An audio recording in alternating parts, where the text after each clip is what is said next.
My name is Vincent Kipkorir, and I presently serve as the managing editor for the College of Surgeons COSEXA. And the purposes of this presentation today is largely to provide an overview regarding the peer review process. And I think for most of us, when we hear the term peer review, we most often think about the feedback that we get from the reviewers. And for most early career researchers and even mid-career researchers, the whole peer review process has had a lot of different experiences. And for many, the experience might have been described as negative as per the comments given by the peer reviewers. And so my hope is that today, as we look at peer review, we look at it from a different outlook, a different perspective, and to probably also outline how there are different stakeholders in the whole peer review process. It is because of the myths and misconceptions around peer review that most researchers do either opt to submit their works to preprint servers, which do not undergo the peer review process, or most of them do end up submitting their work in predatory journals. And so our hope is that as we demystify the myths and misconceptions that currently exist around the peer review process, as we empower each and every one of you to have a better understanding of what is the peer review process, especially in the context of surgical research, that you may be able to have a positive perspective towards it, and it may encourage you to submit all your papers to peer-reviewed journals. So our hope is that through this outline, we can be able to achieve the objectives that are stated. The first bit, we will be looking at what exactly are predatory journals, and in particular, how then do we ensure that we avoid submitting to predatory journals and using the think, check, and submit protocol in that sense. We will then also look at the peer review process and what it entails and the goals that it seeks to achieve, as well as some of the editorial verdicts that you can get as a consequence of the peer review process. And then we'll also look at how then do you respond to reviewers. You submitted your paper to a journal, it's gone through the peer review process and you're getting feedback. How best do you respond in a way that satisfies the reviewers and the editorial team? We will also look at the sort of negative consequence that one may associate peer review with their own submissions. And that is when your paper gets rejected in that sense, and how to handle that sense of rejection. We'll also look at some of the references and reading material that I would recommend to enhance our capacity in different aspects with regards to peer review. So as I mentioned earlier, the whole misconceptions around peer review is what has led most researchers to either choose to submit their work to preprint servers, which openly declare that they do not undertake their papers through the peer review process. And it's through the same fear that predatory journals have come up to try and take advantage of the fear towards peer review that most researchers do have. Now, if you ask what is a predatory journal, there's no direct and clear definition of what a predatory journal, but there are qualities that we can associate predatory journals to. And these are journals that try to position themselves to entice researchers to submit their works. And most of them do take advantage of early career researchers to try entice them to submit their work there, and they have quite exorbitant fees. Now, how do you get to identify a predatory journal? In most cases, you find these predatory journals in their onset, they try to adopt their naming systems to liken those journals that are already well established, well known, and peer reviewed. Now, for purposes of examples, I'll give context here. Let's say we a predatory journal is trying to copy the name of the ECA.js, a predatory journal could, instead of calling itself the East and Central African Journal of Surgery, you can have a predatory journal adopting the name East and Central African Surgery Journal. Now, such small changes in naming might not be easily picked up by authors, and so one might end up submitting to a predatory journal thinking that they're submitting to an official journal that has a good reputation. You'll find that these journals also have a very wide scope in that they could be a surgical journal, but they also accept papers about climate change. And so most of their papers will be either not defined or traversing different scopes. The other bit that also entices authors towards predatory journals is unofficially high impact factors. So you find a journal stating that they have an impact factor of 20, and it's not backed up by any of the ranking databases that do provide official impact factors. The other bit is when an author is trying to submit a paper to a particular journal, one of the key considerations is that journal indexed? And so these journals most often falsely claim on their websites that they are indexed in major indexing services, inclusive of PubMed, Agile for Africa, DOAJ, and the like. I'm sure at least either 50% or more of us have received a lot of spam emails inviting us to submit articles to a particular journal, which is unknown or has a long name or doesn't even have a website. Most of these are predatory journals. Then you'll find same articles that are submitted to the journal do not undergo any form of contextual editing. And so if you submit a paper with obvious grammatical errors or obvious ethical concerns or obvious scientific issues, it is that same paper that will be published in the predatory journal website. Beyond that, these journals have no oversight authority, so they do not have an editorial board.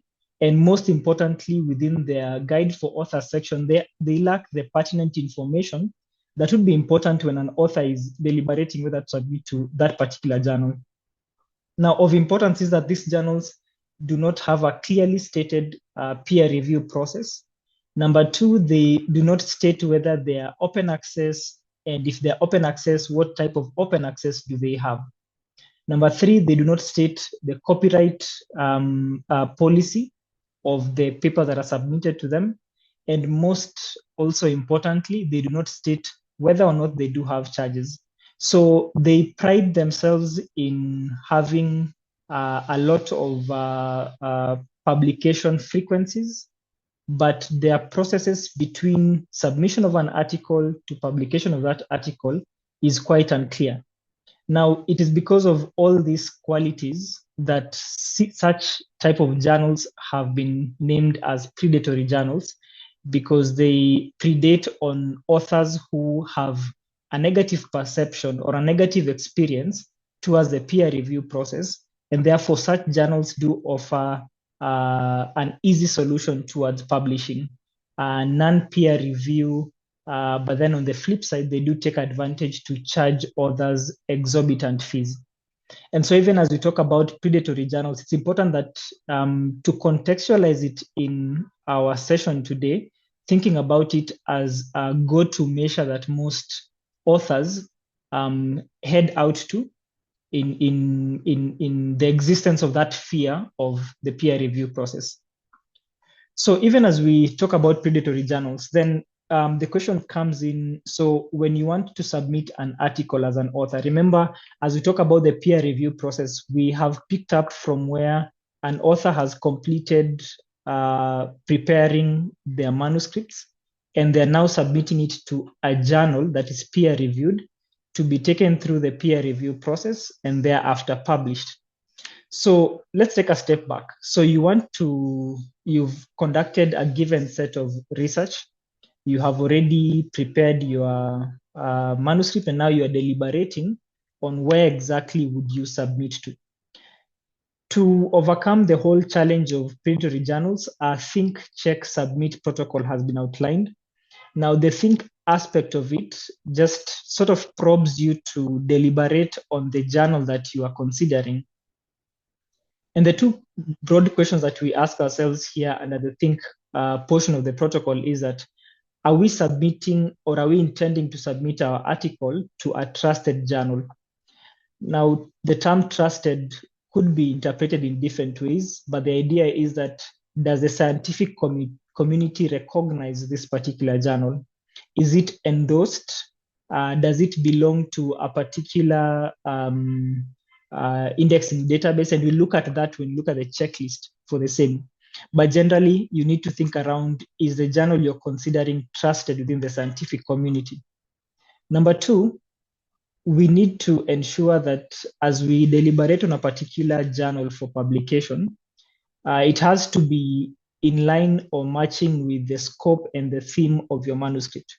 So if you are having a paper that is of surgical inclination, you probably would want to submit it to a surgical journal, or if you extend it slightly further, a medical and surgical journal, or if it is a surgical aspect that has a public health concern, then on those grounds you can be able to submit it to a public health journal.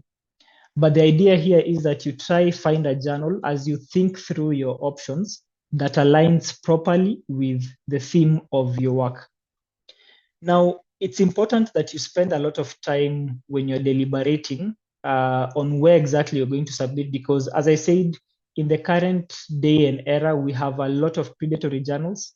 With each day, you have a new journal, a new publisher, especially because the whole publishing and journal management aspect is now looked at more from a business model and an industry's perspective, more than an initiative that gears towards advancing research and evidence-based practice.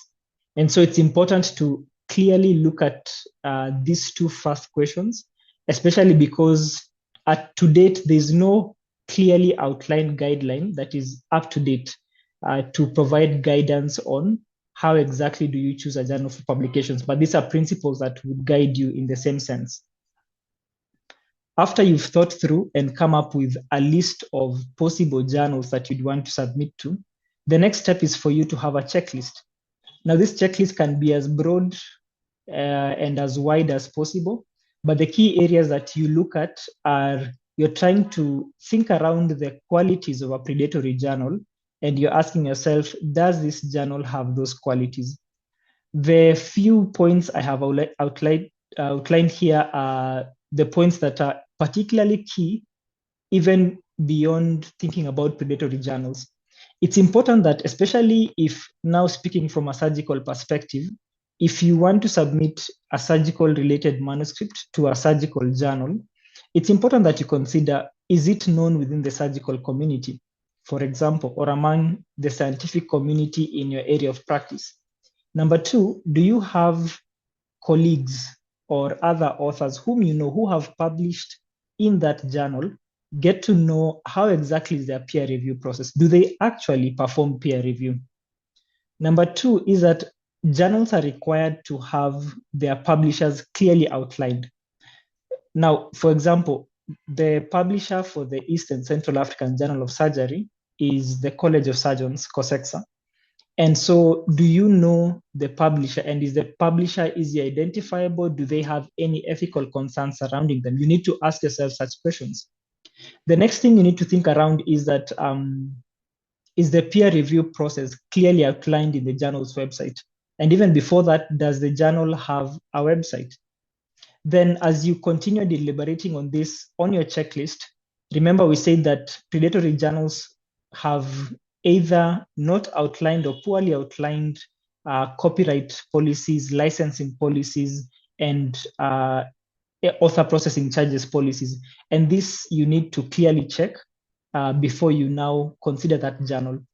Then finally, is this journal aligned with the ethical standards, the bodies that define the ethical standard in publication? So for example, the Committee on Publication Ethics, do they have a database in registered under AJOL or DOAJ or PubMed and so on. And so this checklist will ensure that you're not only making sure that you're not submitting to a predatory journal, but you're also submitting to a journal whereby your paper, once published, will be easily accessible, both within the region and beyond. If you have clearly thought about it, if you have sifted your options through the checklist, and you have finally settled on a journal that you've confirmed is not predatory, and more importantly, has the features that will advantage your submission in terms of accessibility and all other metrics that we mentioned, then you can proceed to the third step of this protocol, which is submit. Now, even in the submission, you don't just submit your manuscript as is. It's important that I mention, anytime you want to submit a manuscript to a particular journal, go through their website, read the instruction for authors. Most often, authors submit papers that either are beyond the word limit, or they would submit papers with missing submission files, or they would submit their figures and tables in formats that are not acceptable to the journal. So it's important that at this stage you take enough time to now read through the instruction for authors clearly and typeset your manuscript to those guidelines in order to avoid a desk rejection. A desk rejection here is whereby you have submitted a manuscript to a journal, and before your manuscript undergoes peer review, it is rejected in its very form due to the incapacity to align with all the guidelines as prescribed by the journal. Now, the second bullet is just one thing that has largely been used to improve the quality of manuscripts submitted. And it is ensuring that before you submit your manuscript to a particular journal, that you've actually run it through a checklist that is appropriate to you, the study design that you have. And for example, if you have a cross-sectional study, and I'm glad that you've gone through study designs already in the prior sessions. And so if you have a cross-sectional study, if you have a cohort study, you can be able to download the STROB checklist for the particular study design. If you have a case report, you can use the CARE checklist. If you have a systematic review and meta-analysis, you can use CONSORT guidelines and PRISMA guidelines.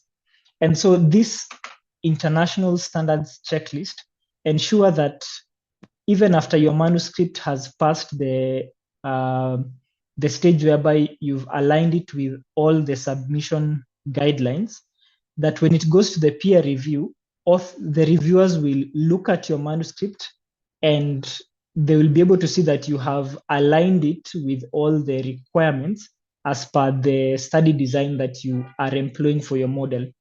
So the submit portion of the protocol doesn't just say submit. It ensures that before you submit, you've run your manuscript through two checklists. The first checklist is a checklist to ensure that you align with all author guidelines. And the second checklist is to ensure that you have aligned your manuscript in terms of quality and the conduct with internationally accepted standards. And that places you at a better place in receiving positive feedback during the peer review process. The snapshot here just shows a submission preparation checklist that just ensures that authors who are submitting to the ECHA-JS have already conformed to all the requirements as stated by the journal. Now, you have taken time to deliberate on what journal are you submitting to. You have taken time to prepare your submission files, and so you've submitted. What next? So once you've submitted your manuscript to a peer-reviewed journal in this context, the manuscript usually undergoes several stages within the peer review process to a point whereby you're given an editorial decision, which could either be an acceptance, a rejection, or a revision, broadly put. And it is through this peer review process that ultimately your paper may end up being accepted in that particular journal, or it may end up being rejected. And we look at what are the outcomes and how to respond to each of these editorial verdicts.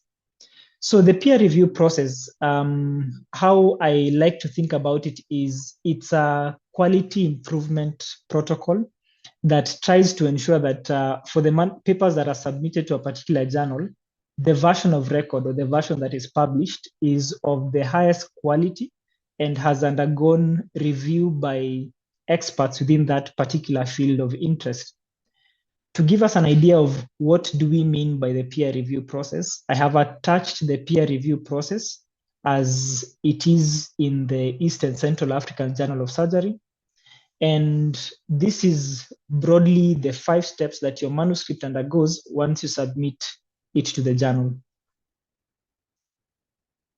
Now, step 1, labeled initial screening, exists to ensure that at the point of submission, your manuscript has gone through and has met the criteria as stated out in the author guidelines. So if it is a number of words, it is within the limit. If it is in terms of the similarity index, ensuring that it is below 15% and that there is no plagiarism in the manuscript submitted. If it is in terms of the quality of grammar, running it through a Grammarly platform to ensure that the percentage of grammar in the submission is acceptable, that the figures submitted are clearly labeled, that they're of good quality, and so on. And once your manuscript passes the initial screening, stage number 1, it then proceeds towards the rest of the stages of the peer review process. If your manuscript doesn't pass through the initial screening, it is taken back to the author, and that is what is often referred to as a desk rejection. Desk rejections often occur when 2 scenarios exist. 1, either your manuscript is not in alignment with the scope of the journal, or number 2, your manuscript might be aligned with the scope of the journal. However, the manuscript hasn't met the requirements as stipulated by the journal. With the assumption that you've passed through the initial screening, the next step usually is a double-blinded peer review. Double-blind in this case refers to the fact that the authors do not know who's reviewing their paper, and the reviewers alike are not aware of the author. It's important that you ensure that the journals you submit to have a double-blinded peer review, especially because it provides a sense of objectivity and it takes off bias in the review process. For example, you might find if a professor submits an article in a journal and the reviewer perhaps hasn't attained a professor position, but is an expert in that particular field. Knowing who has written the paper inherently biases the reviewer towards either grading it as a good article or as a bad article, good and bad here used loosely. And so it's important to ensure that there's both anonymity in the reviewer and the author to ensure a good element of objectivity and avoid bias. So most often, or rather in the case of ECHA.js, usually we assign a paper to a minimum of 3 reviewers, and we make a decision with a minimum of 2 reviews. We use 2 reviews to ensure that we get to gather perspectives from at least more than 1 reviewer. And most often of times you'd get either 3 or 4 reviewers. The 3rd reviewer may directly come from an external reviewer or from an editorial board member. And so once these reviews are relayed to the journal will then communicate these reviews back to the author. The author will review them and provide feedback, either in addressing the comments raised or in providing a rebuttal to the comments raised. And once this back and forth has occurred between the author, the editorial board, and the reviewer, then the editorial team will decide whether or not the manuscript is fit for publication. And once it is decided that it will be published, then it goes through a publications process whereby often manuscripts are copy edited, they are typeset, And once the author confirms that the version of record is accurate, it's then posted on the website and on the databases where the journal is indexed. Now, this is just a brief outline of what occurs. For today, we will dwell largely on the review process and not necessarily on the post-publication strategies, which largely will fall in another session. And so, why exactly should we talk about peer review? Why exactly should you submit your paper to a peer-reviewed journal while predatory journals and preprint servers exist? The importance of peer review is wide, and I think the points I state here are largely the key ones that you need to keep in mind when deliberating whether or not to submit your manuscript to a peer-reviewed journal. It offers to improve the quality of the submission, of course, with the feedback that you get from the reviewers alike. It serves to enhance our critical thinking and writing skills, especially because the reviewers and the editors who review the manuscripts that are submitted to a journal are often experienced and seasoned authors before they became reviewers or editors.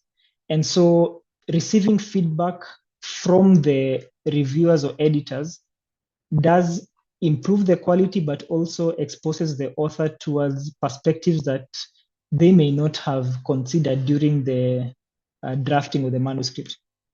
Then the other bit, as I mentioned, is that it gives you a better perspective of your work and exposes you to areas of bias or elements of bias that you may not have noted or factored in during the conduct of the study, and therefore, again, leading towards improving the quality of work published. Then it ensures that all the papers that are submitted have aligned with ethical principles and all the ethical regulations in existence. So, for example, without peer review, someone can submit a manuscript of a research that was done in the absence of ethical approval and in the absence of consent. And so publication of work through peer-reviewed journals ensures that the rights of the participants are also protected. And then finally, it also enables the editorial team to be able to objectively make a decision about a submission, whether to accept or reject it, by factoring in the feedback that is provided by the reviewers about a given manuscript. And so oftentimes, as displayed in the animation to your bottom right, is that you submit a manuscript, likening it to the car on top, and you often will have the final version of publication having so many adjustments. And so it serves to really improve the quality of the work that you do publish. So what's the outcome of the peer review process? So the outcome of a peer review process could either be an acceptance, a rejection, or a revision, broadly put. And usually when reviewers are given papers to review, they often given an option to suggest what decision they would prefer the paper undergoes. So do they recommend an acceptance, a rejection, or a revision? In most cases, revision are qualified into two: major revision and minor revision. The difference between the two is largely whether the manuscript, once revised by the authors, will still have to undergo another cycle of reviewers, or the decision will be made by the in-house editorial team. So if you get a major revision as a decision, what that means is that after you revise your manuscript and resubmit it to the journal, it will likely go through another round of revision or look by reviewers, and then they would be able to recommend to the editorial team whether or not they feel the author has addressed the issues that they raised clearly. Most often at times, major revisions are recommended when there are methodological concerns or there are issues about the validity of the study, where either the results reported do not align with what was conducted, or gross issues that the reviewers feel they need to review again to see either the rebuttal the author has provided or the changes that they've implemented if they align clearly with the concerns they had raised. Minor revisions often occur in the context of either grammatical issues or minor omissions in the discussion section and the like, which once they have been addressed, the editorial team could actually review and consider whether the manuscript can go forth for publication. So other decisions that loosely fall under these three categories are decisions that revolve around a particular submission being suitable for another journal. And I think you may or may not have experienced a sense whereby you've submitted a manuscript to Journal A, and they tell you that this particular manuscript falls slightly out of the scope, and it is best suited for Journal B. And in most cases, journals that use a similar platform are able to directly send your manuscript to the other journal for you to progress with their peer review process. The other decision that you can get is you are informed that while your manuscript is of sufficient quality, it would best be presented either, for instance, as a case series instead of a case report or of a different study design as opposed to what you had submitted. So what do you do when you get this editorial verdict? Of course, you get to rejoice when you get an acceptance, but then the question comes in, what do you do when you get a revision? And even much more, what do you do when you get a rejection? We will start with a revision, but the overall principles for how to react to a revision and a rejection are the same. So the whole idea is you keep a positive outlook, keeping in mind that the peer review process exists to improve the quality of the work that you have submitted, and not necessarily to demean or disqualify your submissions, unless, of course, there are significant core issues of plagiarism and significant ethical concerns. Now, keeping a positive outlook entails having an attitude whereby you have a willingness to accept the constructive criticism that the reviewers have provided about the manuscript you submitted. And in providing a response to the reviewers, ensuring that you're very clear in terms of whether you have implemented a given recommendation or not. And if you haven't addressed rather that particular recommendation, how exactly are you providing a rebuttal for the same?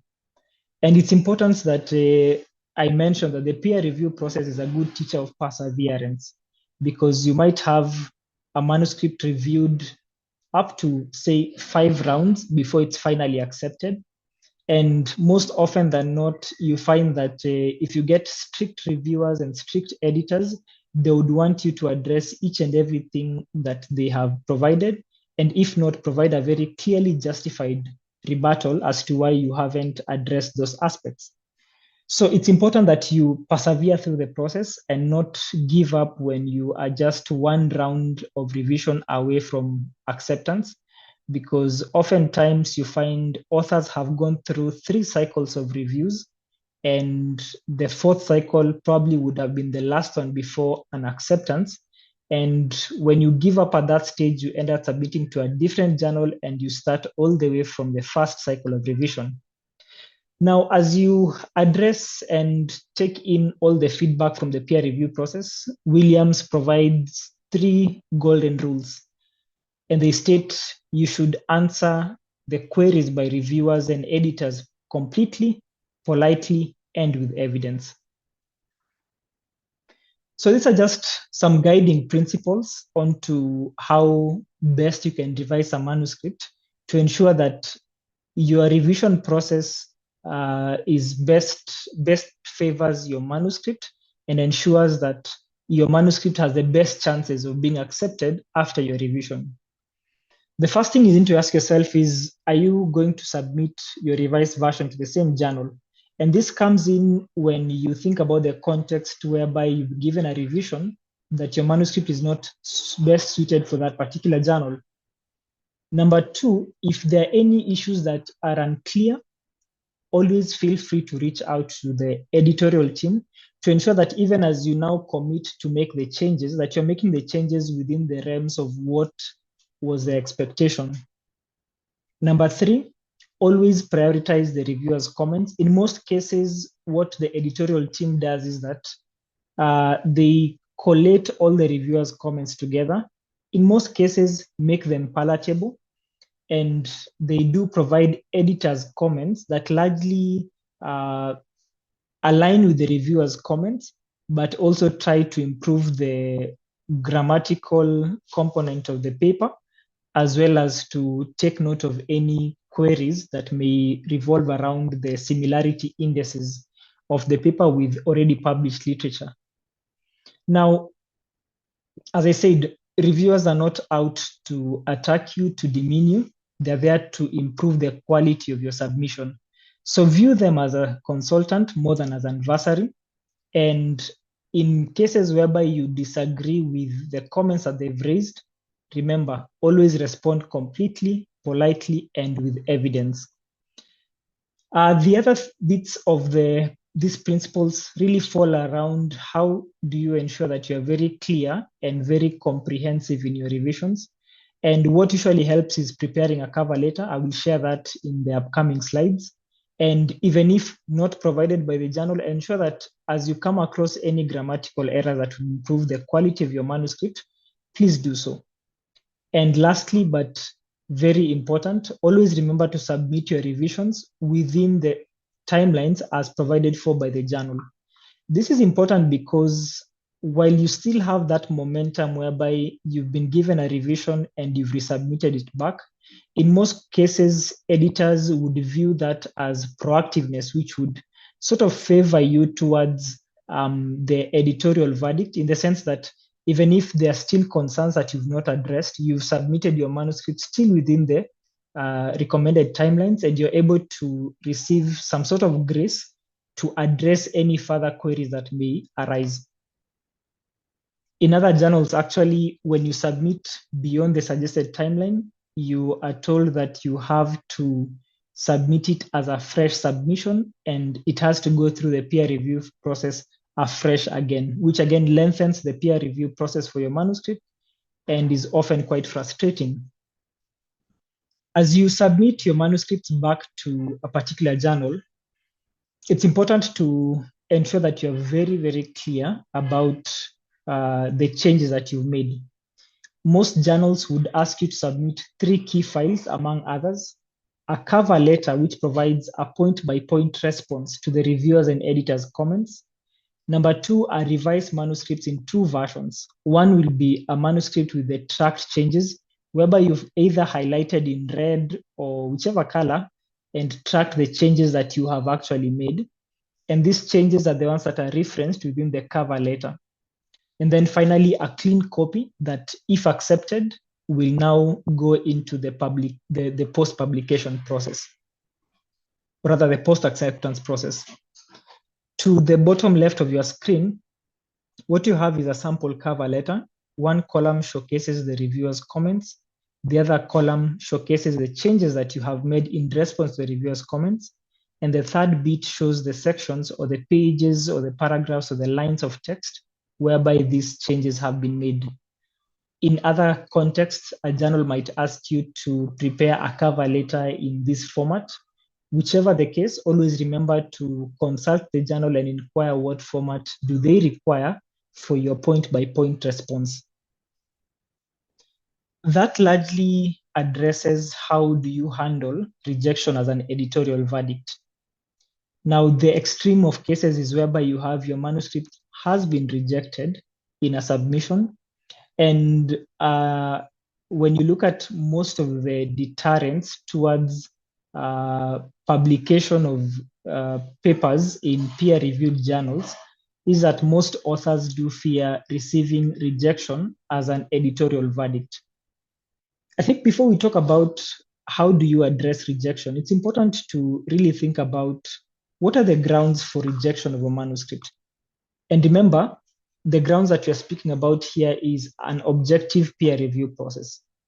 It takes us back to why exactly do we do peer review? peer review enables us to be able to make a decision on whether are we accepting this manuscript, are we rejecting it, are we offering a revise and resubmit decision. So the grounds really for rejection are largely categorized, I'd say, into 2 or 3 areas, in the sense that one, a journal might reject a paper at the very onset of submission, as I termed it earlier, desk rejections. Now, desk rejections, I mentioned clearly that it could be your manuscript is out of scope and doesn't align with the journal scope. Or number 2, it could be that you haven't met or aligned with the author and submission guidelines. Those are straightforward. And for those cases, you either revise your manuscript to meet all the submission guidelines or find a journal that aligns with your scope of work. Now, receiving a rejection after a paper has gone through the peer review process is where a lot can be said. And broadly speaking, is that the grounds for rejection will either fall around issues about the quality of the manuscript. For journals which receive a lot of submissions, if say a journal receives 100 submissions in a year, they have only 4 issues in a year. Each issue has 10 papers. It therefore means that of the 100 they receive, they're highly likely to reject about 30, accept about 40, and the other 30 are likely to be revised. And they have to be very categorical in terms of this 40, or rather of this 100, which 40 do we actually select for publication? Because as a journal, of course, you want to have pride in the fact that you publish high quality publications. And so it might just be that your manuscript does not meet sufficient quality for publication in the journal, not because it is of poor quality in itself, but with reference to all the other submissions that they've received. And so I find this very important to echo it out before we talk about how then do you handle rejections, because looking at rejection of a manuscript from a point whereby it doesn't necessarily mean that your manuscript is not worth for being read by the entire scientific committee. It could just be simply that within the sphere or the realms of that particular journal, it does not meet sufficient quality with reference to the other manuscripts that have been submitted. And so that's really important to keep in mind.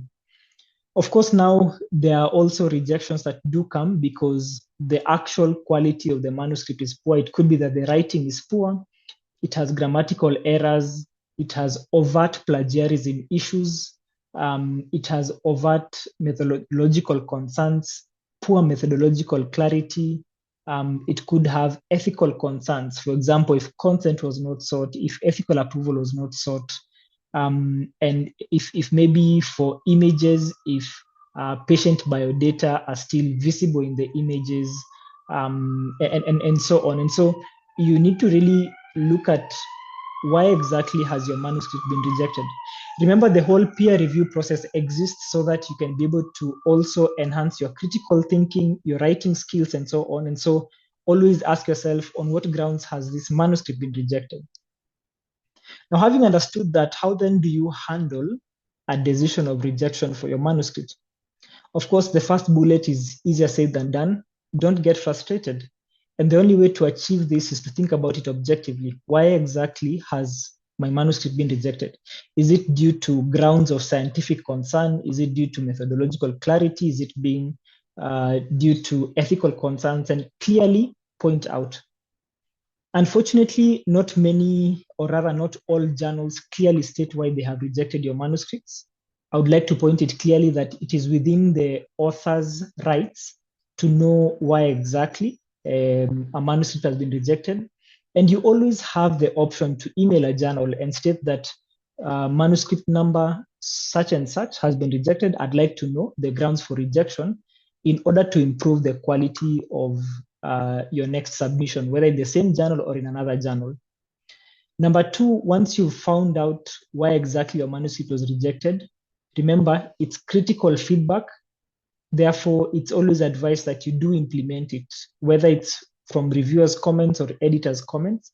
And then number three, once you've made the changes, then consider to either submit it to the same journal as a new submission or to a different journal based on the grounds for rejection. The other elements just go to point out the levels and the reasons why manuscripts would be rejected. So it's important that you prepare your manuscript adequately before you submit it to a particular journal. It's important that you align your manuscripts to the guidelines provided by the journal. It's important that you add a cover letter, especially for those journals that have high impact factor. And before they actually take a manuscript through peer review, they need to consider whether it's really of benefit to the journal, should it go through peer review and being accepted. And most often a journal will ask you to prepare a cover letter at the point of submission to serve as a sort of a defense or a justification for why that particular journal should consider your publication or your submission in that sense. Then, of course, the others have talked much about it. Search for an appropriate journal, ensure that the title and the abstract is enticing. Most often at times you realize that reviewers also have their own line of work.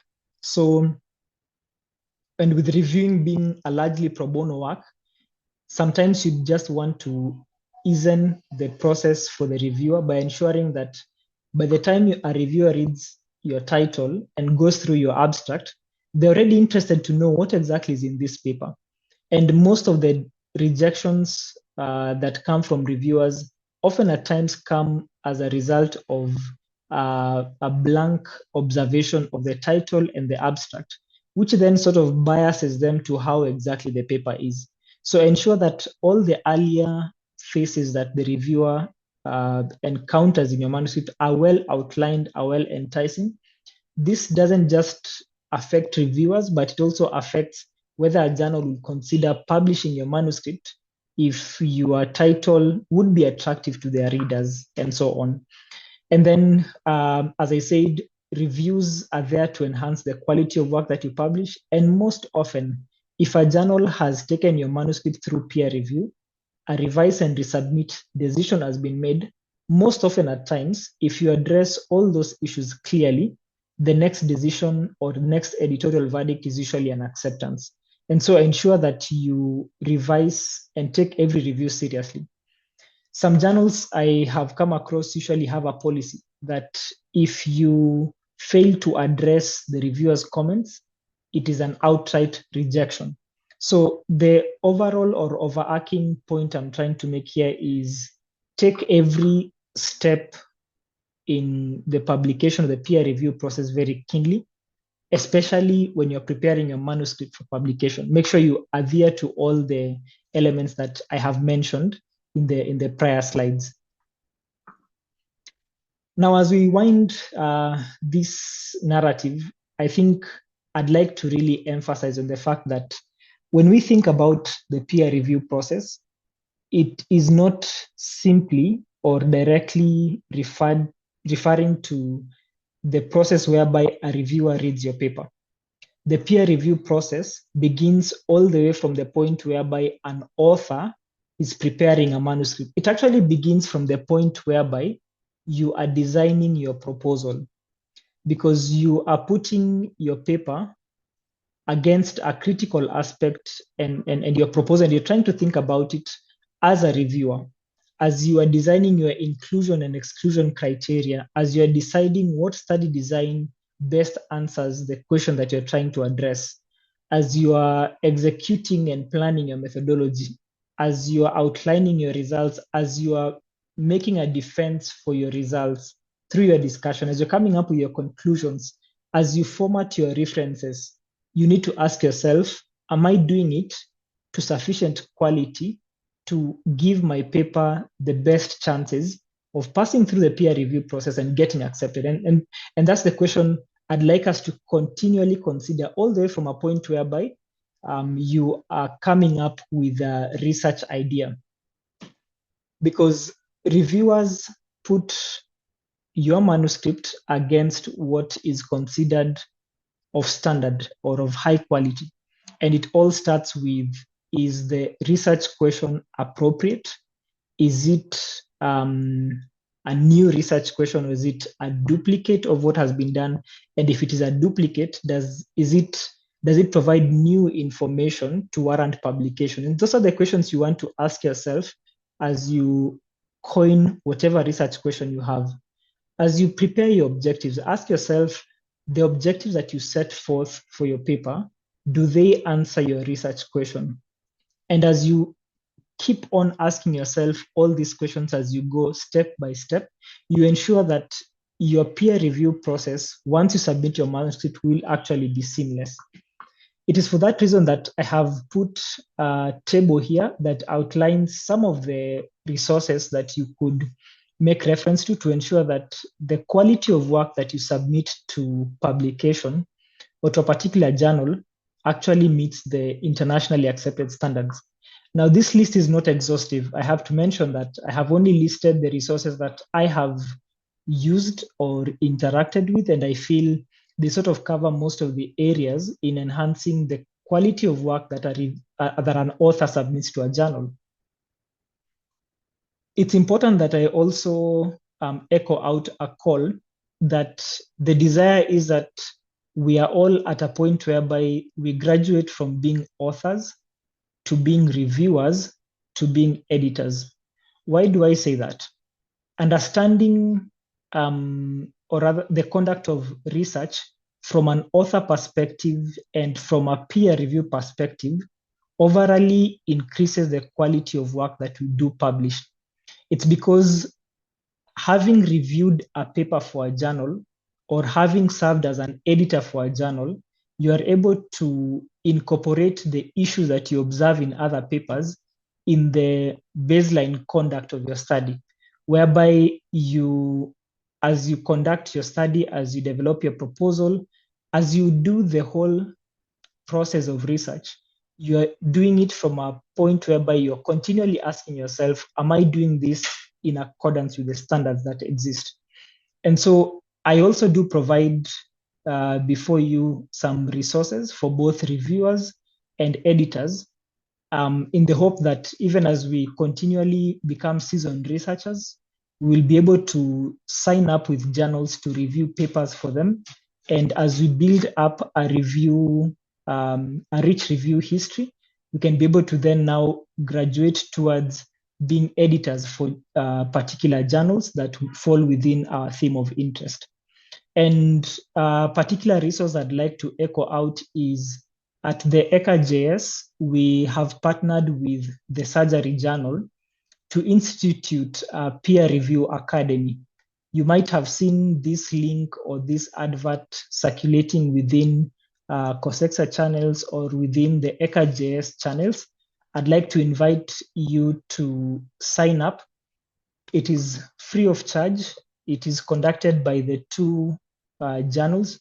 The Surgery is our partner journal, and so we are partnering together to initiate a peer review academy. It will run from sometime in February 2025. The exact dates will be confirmed, but I'd highly encourage you to sign up and have yourself gain skills in becoming a reviewer, especially within your field of interest. And then finally, this is some of the other resources that for those who are already editors, for those who are working towards being editors, it would be good to be able to look at the resources that are provided by the Committee of Publication Ethics and the Council of Science Editors, as well as some of the Elsevier resources. Some of the pieces of literature that I have used to prepare this presentation that I'd really like you to take some time to read through are as outlined. The first two, or rather the first one in particular, outlines in depth what I have described in terms of why exactly do we do peer review, especially in the context of surgical research. And the second bit just provides a simple outline on how exactly do you come up with a medical or a surgical research idea. And it probes some of the things that I have mentioned that you would probably want to consider as you are defining or coining your research question to ensure that it is not a point of contention when your paper is being reviewed by reviewers in that particular journal. That then brings me to the end of my narrative. I hope it has been helpful to demystify what peer review is. I'd consider it a success if at this point you are able to define what peer review is, you are able to at least outline the steps of peer review, list the stakeholders in peer review, and you are able to at least distinguish between predatory journals and peer-reviewed journals. And I'm hoping that for this to be more practical in your context, that as you prepare your manuscripts for submission to a journal, that you're able to think around the think, check, and submit protocols, that you're able to avoid predatory journals. And as you then settle on the best journal for your manuscript, that you are able to persevere through the peer review process. And it's at this point that I'd like to invite you all to visit the East and Central African Journal of Surgery. The QR code to the left of your screen will lead you towards our website, and the outlines to the left of your screen outlines the different ways in which you can engage with us on Twitter, on Instagram, on LinkedIn, on Facebook. And the last bit is my email.